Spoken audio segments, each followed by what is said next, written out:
place. So why here?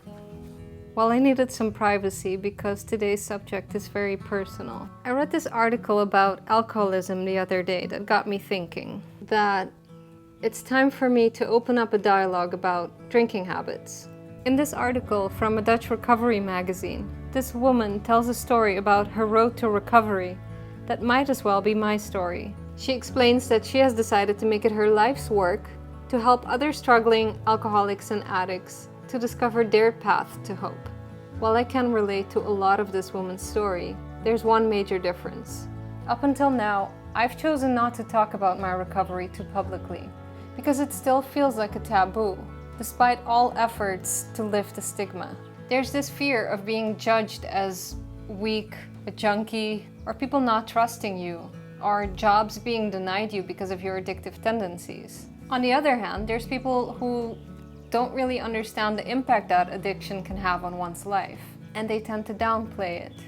You just drank a little bit too much, just sleep it off and tomorrow will be okay. They don't see the deadliness of the disease, and they might not understand how it can completely control an addict's life. So I'd like to start the dialogue now, so that we can start to lift all of these taboos, and maybe shed some light on the misconceptions.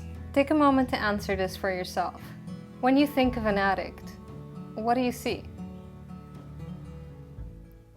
Before I got sober, I didn't see myself as an addict. I knew I had a problem with alcohol, and I wanted to stop for years. But I also believed that I could do it on my own. If I could just say no for one day, then all the other days would be easy. But the problem was saying no that first time, to that first drink. Every morning I would wake up with a hangover, vowing not to drink that day. And every night, my willpower having faded, I would reach for that bottle. And again, I promised myself that the next day I would stop. For years, I believed that I could stop on my own. Every single day.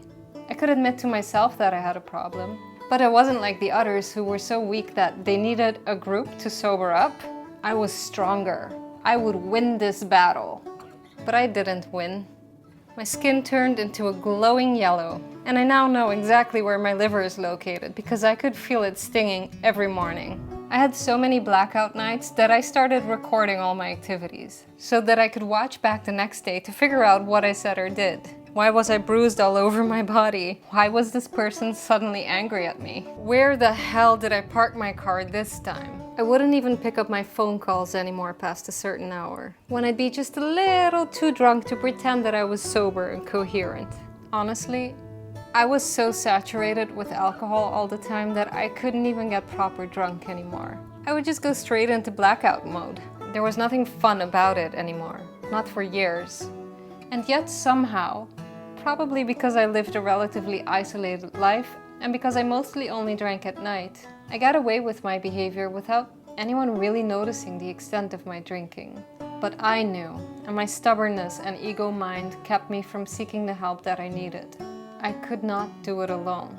And yet after at least 3 years of trying every single night to quit, I still wasn't ready to admit that. It's a level of insanity you'll only understand if you've experienced it. And I hope you never have to experience that. My road to recovery began when I was living in California.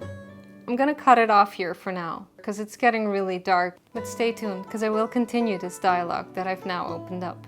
Well, so far it's a monologue, but you know what I mean. To be continued. Peace.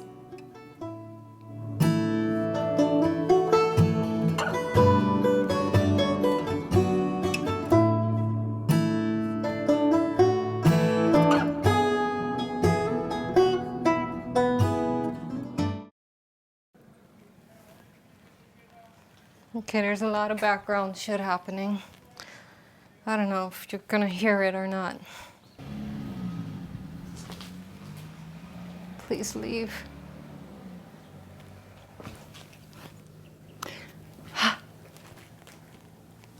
Okay.